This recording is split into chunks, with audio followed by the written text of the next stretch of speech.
The rain had a peculiar way of bringing the past back to life. As I sat in my dimly lit study, the rhythmic patter against the window was a familiar soundtrack to the memories that danced in the shadows. Retirement was supposed to be peaceful, a time to indulge in the quietness of life. But peace was a stranger to me, much like sleep these days. It was on one such sleepless night that the first clue arrived. A photograph, no note, no explanation, just a black and white image of a clock tower, its hands frozen at midnight. It was a puzzle, a challenge, and it stirred something within me that I thought had long since extinguished. The game, it seemed, was afoot once again. I poured myself a glass of scotch, letting the amber liquid warm my fingers, and began to study the photo. The clock tower was familiar, but not to the point of recognition. It wasn't from around here. Perhaps some distant city, somewhere I had once worked a case. It was impossible to say. The next day, another envelope arrived, this time containing a map with several marked locations. Each site was marked by a crime, petty theft, vandalism, even assault. At first glance, there seemed to be no connection between them. But as I studied the map, I felt a growing sense of unease.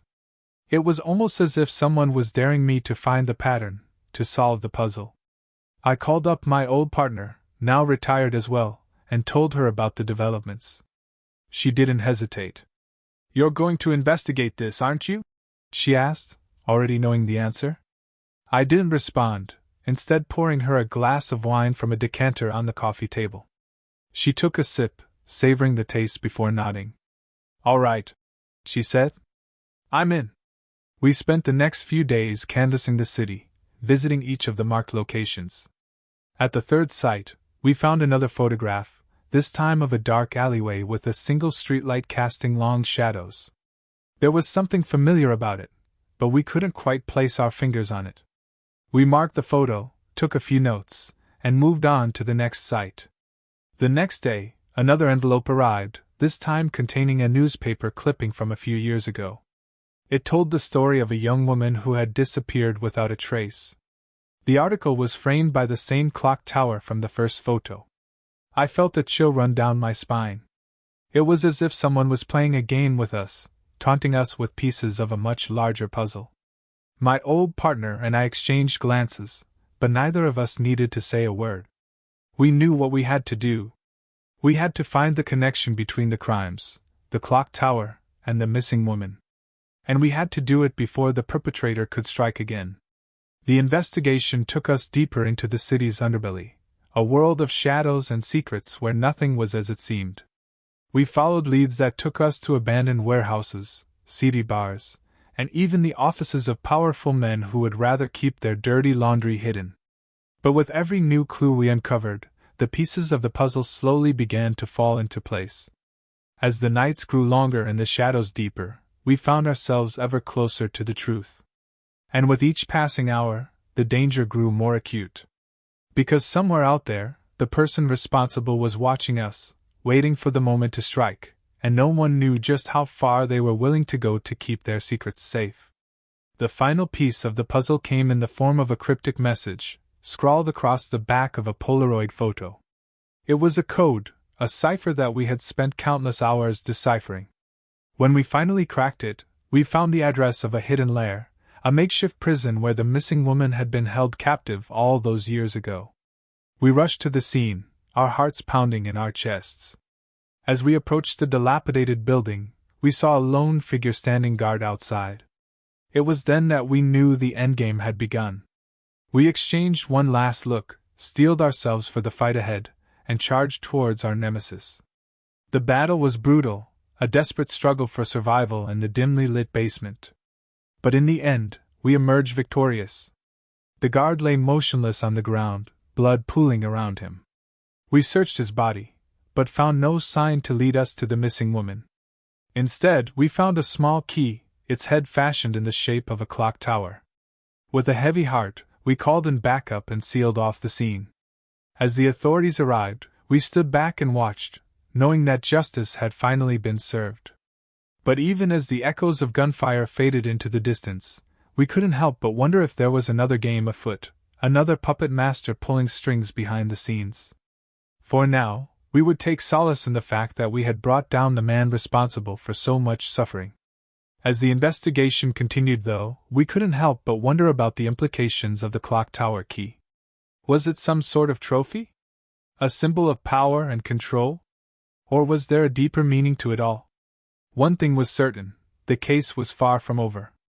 There were still loose ends to tie up, and we couldn't shake the feeling that there was more to this than met the eye. The city itself seemed to breathe a sigh of relief, but we knew that beneath the surface, the darkness lurked. As the days turned into weeks and the weeks into months, we found ourselves back at the station, going over old case files and trying to make sense of the pieces that didn't quite fit. We knew that there were other missing persons cases out there, ones that hadn't received as much attention as the woman we had found. And we couldn't help but wonder if there was a connection, if the person responsible for her disappearance was somehow involved in the others. The trail grew colder, but we refused to give up. We followed every lead, no matter how small or insignificant it seemed. We combed through databases and interviewed witnesses, all in the hope of finding some new piece of information that would help us understand what was really going on. And then, one day, we got a call from an informant. They had heard whispers of a new operation, one that sounded eerily similar to the pattern we had seen before. We raced to the scene, our hearts pounding in our chests, certain that we were finally on the brink of unraveling this tangled web. As we approached the abandoned warehouse where the informant had directed us, we could feel the tension in the air.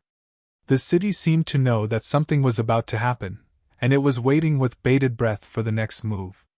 We exchanged glances, knowing that this could be the endgame, the moment when we finally brought justice to those who had been taken from us. We moved in silence, our senses on high alert. Every sound, every movement seemed magnified, as if the very air around us were charged with anticipation. And then, as we rounded a corner, we saw them, a group of men, armed to the teeth and waiting for their unsuspecting victims. They didn't even see us coming. Our team sprang into action, guns drawn. Bullets flew through the air, shattering glass and splintering wood. The men screamed in agony and surprise, falling to the ground in a heap of bloody bodies. But as we scanned the area, we couldn't help but feel a sense of unease. Something was missing. As we searched the warehouse, we found more bodies, all of them bearing the same signs of torture and mutilation. But there was no sign of the woman we had been searching for, the one who had started it all. It was as if she had vanished into thin air. We called it in, alerting the authorities to the scene. They would take over from here, collecting evidence and interviewing witnesses. But we couldn't shake the feeling that we had missed something, that there was still more to this than met the eye. As we made our way back to the station, the weight of what we had seen pressing down on our shoulders, we tried to make sense of it all. The key, the pattern, the missing woman. It was as if there was a puzzle that we were meant to solve, one that had been laid out before us in the most twisted and macabre way imaginable. We sat down in the interrogation room, going over the files one more time, hoping that some small detail would jump out at us, some clue that would lead us to where we needed to go. Hours passed, and still we found nothing. But we couldn't give up. Not now, not when the fate of so many innocent lives hung in the balance. As night fell outside, casting long shadows across the city, we knew that our work was far from over. There was still so much to uncover, so much to understand. And at the center of it all, the woman who had started it all, the one who held the key to unraveling this twisted web. We had to find her, we had to save her. Because if we didn't, who knew how many more would suffer at the hands of this unseen enemy? Detective Wilson took a deep breath, leaning back in his chair and rubbing his eyes. "I can't shake the feeling that there's something we're missing," he said, his voice heavy with frustration. "Something that connects all of these victims, something that ties them together." "And the key?" I added, glancing down at the map on the table. "It's like it's a piece of a puzzle, and each time we find a new body, it's another piece we're missing." Detective Harris shifted uneasily in his seat. "We've got to keep digging," he said, his voice steady and determined. "We can't afford to let up now. Not when there are innocent lives at stake." I nodded in agreement, my heart racing at the thought of what we might uncover. Maybe if we look at the cases chronologically, I suggested, we can find a pattern, some sort of timeline that will help us make sense of it all. We spent the next few hours poring over the files, cross-referencing dates and locations, looking for anything that might stand out. And as we worked, a chill ran down my spine.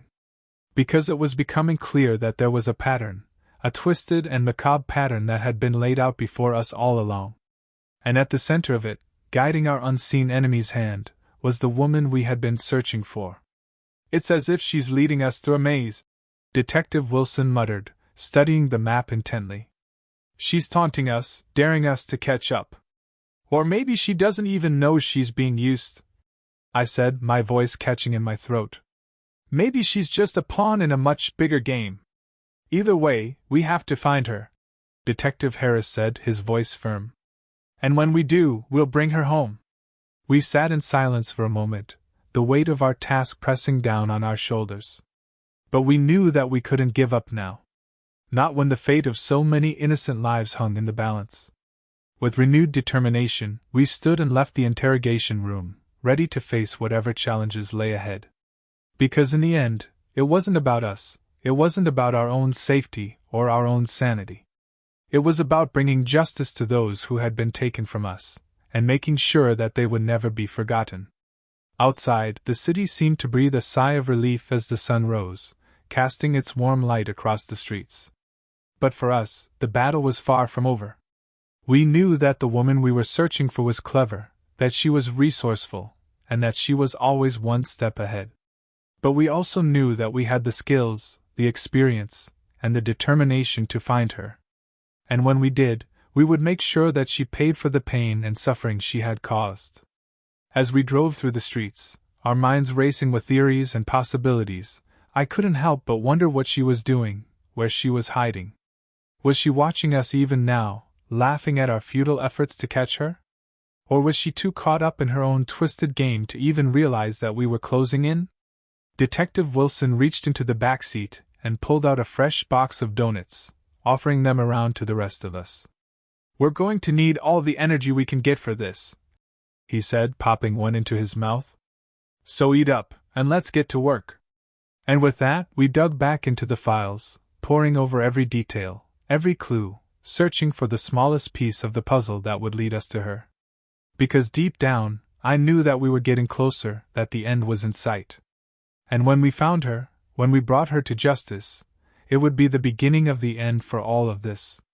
"Hey," Detective Harris said, tapping me on the shoulder. "I think I found something." He handed me a file, and I took it, my heart racing. Inside, there were photographs of a young woman, her face obscured by shadows. But even so, I could see the unmistakable fear in her eyes. I knew that this was her. She was the key to it all. And with this knowledge burning in my heart, I was more determined than ever to bring her to justice. "This is her," I said, my voice steady and resolute. Detective Harris nodded, his expression grim. "We've been tracking her movements for the past few weeks, ever since we started seeing the pattern in the disappearances. She's smart, but we've got her now." We pored over the file, studying every detail of the young woman's life. She was an artist, a dancer, a dreamer.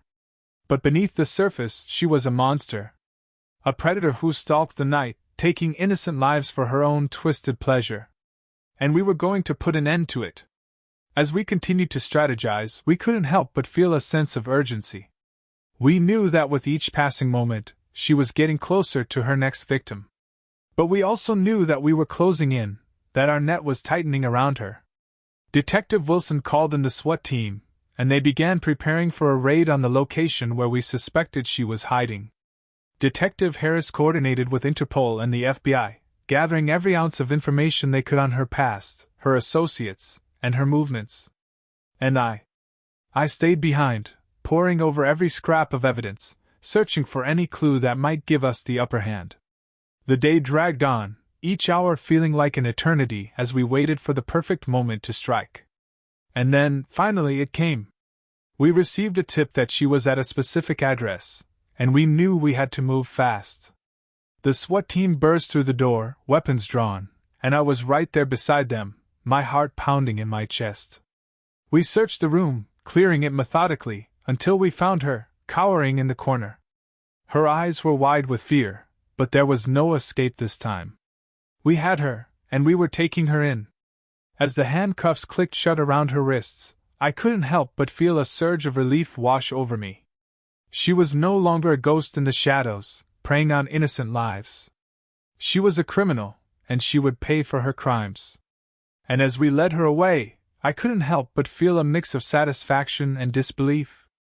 It seemed almost surreal, as if I had been living in a nightmare for so long that I couldn't quite believe it was over. The weight of the evidence, the mountain of circumstantial evidence, it all seemed to melt away in that moment, replaced by a sense of profound relief. We had done it. We had brought her to justice. But even as I basked in the glow of our triumph, I knew that the real work was only just beginning. In the weeks and months to come, there would be trial dates to coordinate, witnesses to interview, evidence to present. It would be a long, arduous process, one that would test us all in ways we hadn't anticipated. Still, I couldn't help but feel a renewed sense of purpose. I knew that with our team by my side, we could get through this. We could make sure that justice was served, and that the victims and their families could finally find some semblance of peace. As we led her out of the building, the reporters and cameras swarming around us like vultures, I caught Detective Harris's eye. He nodded slightly, acknowledging the weight of what we had accomplished. And for a brief moment, I allowed myself to bask in the fleeting glow of victory before turning my attention back to the task at hand. There was still work to be done. Thank you for watching this video. I hope you enjoyed it. If you did, consider subscribing to stay updated with our latest stories, give us a like if you want to see more, and drop a comment below to let us know your thoughts.